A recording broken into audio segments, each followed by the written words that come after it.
Well, I had a pretty normal, happy, healthy childhood, but I had this disease in my back called scoliosis, and it caused like a lot of pain and discomfort. And eventually, right around the time that I started playing football, I needed to have surgery on it, and they actually fused most of my spine together, which basically took any chances of playing sports away from me because I needed a lot of time of recovery.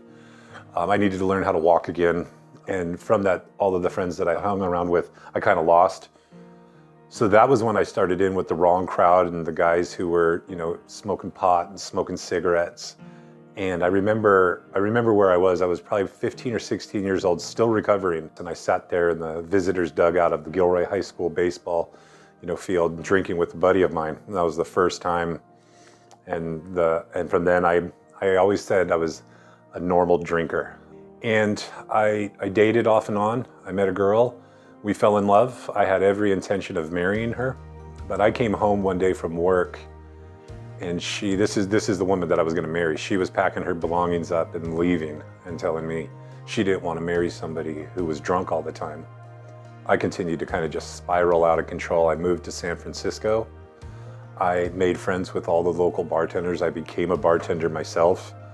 I used that to get free drinks everywhere I went. I surrounded myself with young, attractive people and bought them alcohol and just lived this lifestyle that I thought was glamorous. I was doing cocaine every day. I was drinking vodka every day.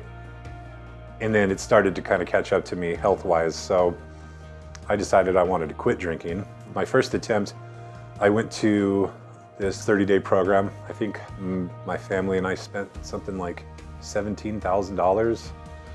I remember at that place I was petting horses, and I remember thinking I wanted to hop on one of these horses and ride it to the nearest liquor store. Every roommate I've ever had, every boss that ever hired me, I got fired from every job I ever had because of alcohol, and I still didn't think I had a problem. I still thought I had this under control. Everything that I did in my life was in the service of my addiction. If I had a job, it was because I needed money to drink. If I dated a girl, it's because she had money so I could drink.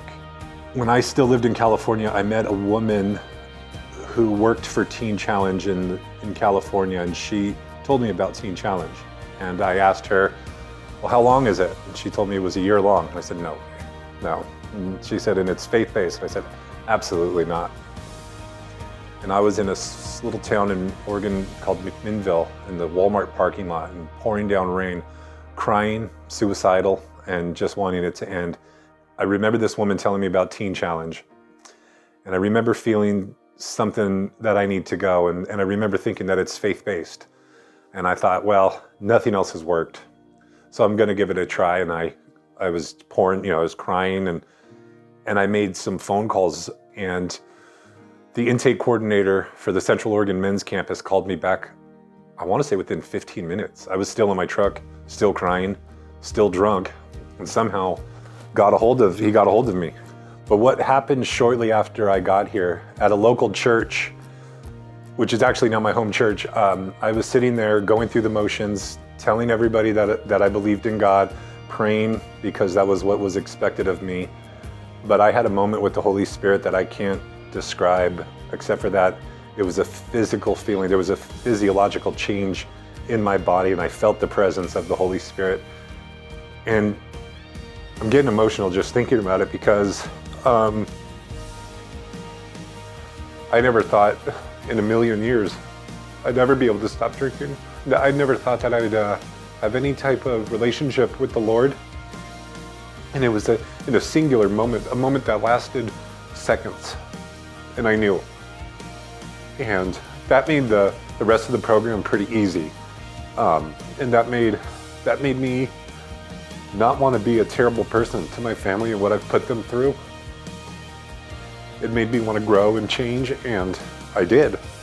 It took a year, and that's kind of where I'm at now. I don't think I'll ever drink again, and I'm actually gonna stay on with Teen Challenge as an intern, just to hopefully give back to at least one person and share with them what I've got from the program. And if that's what it takes for me to stay on one more year and reach one more person, it will all have been worth it. That's my story.